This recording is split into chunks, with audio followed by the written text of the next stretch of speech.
గురించి డిస్కషన్ చేయాల్సి ఉంది అంటే నోయిడా ట్విన్ టవర్స్ కూల్చివేత గురించి. ఇందులో ఫస్ట్ మీ అందరికీ నోయిడాపై క్లారిటీ ఉండాలి. అసలు నోయిడా అనేది ఏంటి అంటే ఢిల్లీకి అతి సమీపంలో ఉత్తరప్రదేశ్ రాష్ట్రంలో నిర్మించబడ్డటువంటి ఒక ప్రణాళికాబద్ధమైన నగరం. Is a planned city. అంటే నోయిడా అనేది ఏ రాష్ట్రానికి చెందినది అంటే ఉత్తరప్రదేశ్ రాష్ట్రానికి చెందినది. నెక్స్ట్ అండి ట్విన్ టవర్స్ పై క్లారిటీ ఉండాలి. ఫస్ట్ ఆఫ్ ఆల్ మీ అందరికీ తెలియాల్సిన ఇంట్రెస్టింగ్ ఇన్ఫర్మేషన్ ఏంటి అంటే ఇటీవల అత్యంత సురక్షితంగా కూల్చివేయబడ్డటువంటి ట్విన్ టవర్స్ అనేవి ఇంకా నిర్మాణ దశలోనే ఉన్నాయి. అంటే ఆ ట్విన్ టవర్స్ యొక్క నిర్మాణం అనేది పూర్తి కాలేదు. అసలు ఆ ట్విన్ టవర్స్ ని ఎవరు నిర్మిస్తున్నారు అంటే super tech limited real estate అనే సంస్థ.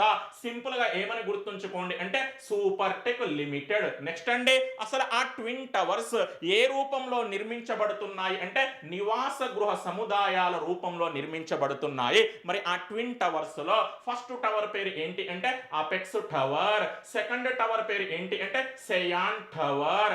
అపెక్స్ టవర్ అండ్ సెయాన్ టవర్. మరి ఫస్ట్ టవర్ యొక్క మొత్తం ఎత్తు ఎంత అంటే 103 మీటర్లు. సెకండ్ టవర్ యొక్క మొత్తం ఎత్తు ఎంత అంటే 97 మీటర్లు. ఫస్ట్ టవర్ నేటి వరకు ఎన్ని అంతస్తుల్లో నిర్మించబడింది అంటే 32 అంతస్తుల్లో. సెకండ్ టవర్ నేటి వరకు మొత్తం ఎన్ని అంతస్తుల్లో నిర్మించబడింది అంటే 29 అంతస్తుల్లో. వాస్తవానికి ఈ నెంబర్స్ అనేవి అఫీషియల్ కాదండి, అనఫీషియల్. అంటే ఈ నెంబర్స్ మారే అవకాశం ఉంది. అయితే ఇక్కడ మాత్రం ఒక చిన్న క్లారిటీ ఉండాలి. ఈ రెండు టవర్స్ యొక్క ఎత్తు అనేది ప్రపంచ ప్రఖ్యాతిగాంచినటువంటి కుతుబ్ మినార్ యొక్క ఎత్తుతో పోల్చితే ఎక్కువగా ఉంది. మరి ఢిల్లీలో ఉన్నటువంటి కుతుబ్ మినార్ యొక్క మొత్తం ఎత్తు ఎంత అంటే 72.5 మీటర్స్. కానీ ఈ ట్విన్ టవర్స్ యొక్క ఎత్తు మాత్రం కుతుబ్ మినార్ కంటే ఎక్కువగా ఉండటం విశేషం. దీని ఎత్తు 103 మీటర్స్, దీని ఎత్తు 97 మీటర్స్. అసలు ఈ ట్విన్ టవర్స్ ని అధికారికంగా ఏ రోజు కూల్చివేయడం జరిగింది అంటే 2022 ఆగస్టు 28న.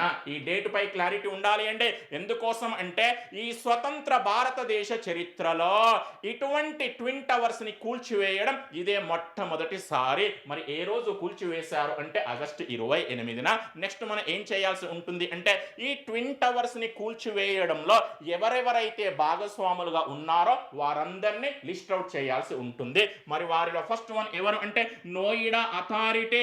సెకండ్ వన్ సిఎస్ఐఆర్ కు చెందినటువంటి సిబిఆర్ఐ అనే పరిశోధనా సంస్థ. దీని పూర్తి పేరు ఏమని చెప్పాను?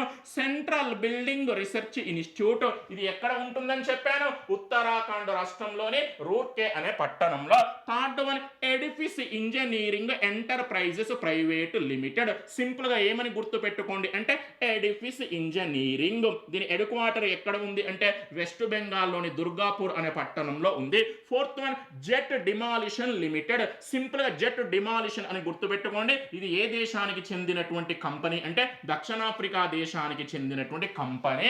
ఈ విధంగా మీ అందరికీ ఇటీవల సురక్షితంగా కూల్చివేయబడ్డటువంటి నోయిడా ట్విన్ టవర్స్ అనగానే ఈ నాలుగింటిపై క్లారిటీ ఉండాలి. Noida authority, CBRI, edifice engineering, next jet demolition. ఈ నాలుగింటిలో కూడా రెండు అత్యంత క్రియాశీలక పాత్ర పోషించినాయి. ఆ రెండింటిలో ఒకటి ఏంటి అంటే సిబిఆర్ఐ, మరొకటి ఏంటి అంటే ఎడిఫిస్. నెక్స్ట్ అండి మరి ఈ ట్విన్ టవర్స్ ని కూల్చివేయడానికి ఏ పద్ధతిని అనగా ఏ మెథడ్ ని అనుసరించారు అంటే ఇంప్లోజన్. ఎక్స్ప్లోజన్ కాదండి. మన ఆన్సర్ ఏంటి అంటే ఇంప్లోజన్. ఇక్కడ మీ అందరికీ తెలియాల్సిన చిన్న క్లారిటీ ఏంటి అంటే ఎక్స్ప్లోజన్ అనే పద్ధతికి పూర్తి వ్యతిరేకమైన పద్ధతి అనగా క్వైట్ అపోజిట్ మెథడ్ ఏంటి అంటే ఇంప్లోజన్. ఈ పద్ధతిని ఉపయోగించి భవనాలను కూల్చివేసినప్పుడు పరిసరాలపై ఎటువంటి ప్రభావం ఉండదు అనగా సమీపంలో ఉండేటువంటి భవనాలకు ఎటువంటి నష్టం వాటిల్లదు. మరి ఈ ట్విన్ టవర్స్ ని కూల్చివేయడానికి ఎంత మొత్తంలో విస్ఫోటక పదార్థాలను అనగా ఎక్స్ప్లోజివ్స్ ని ఉపయోగించారు అంటే ఏకంగా 3700 కిలోగ్రామ్స్.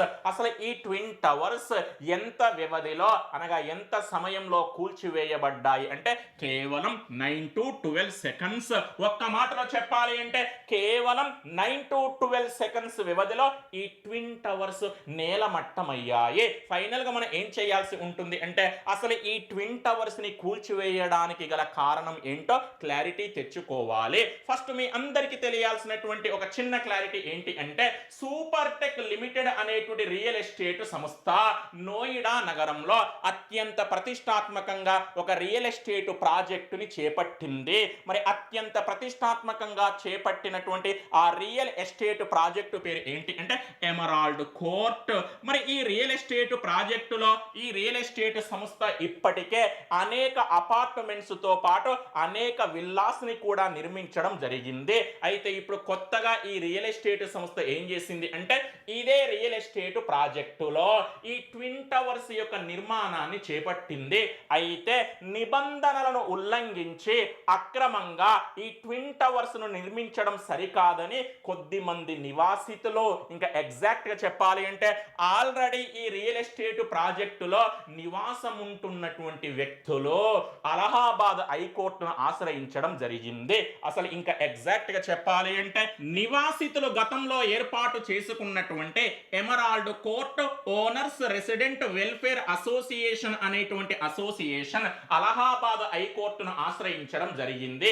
అంటే ఇప్పుడు కేసు ఏ పేరుతో ప్రసిద్ధిగాంచింది అంటే super tech limited versus emerald court owners resident welfare association. మరి ఈ కేసులో అలహాబాద్ హైకోర్టు ఎవరికి అనుకూలంగా తీర్పునిచ్చింది అంటే నివాసితులకు అనుకూలంగా, అనగా ఈ అసోసియేషన్ కు అనుకూలంగా తీర్పునిచ్చింది. అలహాబాద్ హైకోర్టు ఏమని తీర్పునిచ్చింది అంటే ఈ ట్విన్ టవర్స్ ని కూల్చివేయమని సంచలనాత్మక తీర్పునిచ్చింది. అయితే వెంటనే ఈ రియల్ ఎస్టేట్ సంస్థ భారతదేశ అత్యున్నత న్యాయస్థానమైనటువంటి సుప్రీం కోర్టును ఆశ్రయించింది. విచిత్రం ఏంటంటే సుప్రీం కోర్టు కూడా ఈ ట్విన్ టవర్స్ ని కూల్చివేయమని తీర్పునిచ్చింది. అంటే సుప్రీం కోర్టు ఏం చేసిందంటే గతంలో అలహాబాద్ హైకోర్టు ఇచ్చినటువంటి తీర్పును సమర్థించింది. ఇక్కడ మీ అందరికీ తెలియాల్సిన మోస్ట్ ఇంట్రెస్టింగ్ ఇన్ఫర్మేషన్ ఏంటి అంటే ఈ స్వతంత్ర భారతదేశ చరిత్రలోనే ఒక రియల్ ఎస్టేట్ కంపెనీపై, అనగా ఒక రియల్ ఎస్టేట్ సంస్థపై పోరాటం చేసి దానిపై గెలిచినటువంటి మొదటి నివాసితులుగా, మొదటి అసోసియేషన్ గా ఈ అసోసియేషన్ చరిత్ర సృష్టించింది.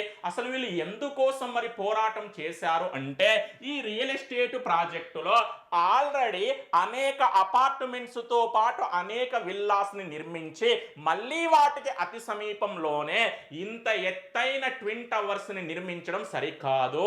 వీటి నిర్మాణం గనుక పూర్తయితే మాకు చాలా నష్టం జరుగుతుందని వీరు పోరాటం చేయడం జరిగింది. అంటే న్యాయ వ్యవస్థ అనేది కొన్ని సందర్భాలలో సామాన్యులకు కూడా న్యాయం చేస్తుంది అని ఈ కేసు ద్వారా ప్రపంచానికి అర్థమైంది. ఎందుకోసమంటే భారతదేశ చరిత్రలో న్యాయ వ్యవస్థ అనేది ఎప్పుడు కూడా సామాన్యుల వైపు ఉండదు. ఎప్పుడు కూడా ఎవరి వైపు ఉంటుంది అంటే సంపన్నుల వైపే ఉంటుంది. కానీ సామాన్యుల వైపు కూడా న్యాయ వ్యవస్థ నిలుస్తుంది అని ఈ కేసు ద్వారా ప్రపంచానికి అర్థమైంది. రేపు ఎగ్జామ్ లో క్వశ్చన్ ఏ విధంగా అడిగే అవకాశం ఉంటుంది అంటే ఈ క్రింది ఏ కేసులో సుప్రీం కోర్టు ఇచ్చిన తీర్పు మేరకు ఇటీవల నోయిడా ట్విన్ టవర్స్ ని కూల్చివేయడం జరిగింది. మన ఆన్సర్ ఏంటంటే super tech limited versus emerald court owners resident welfare association. Thank you.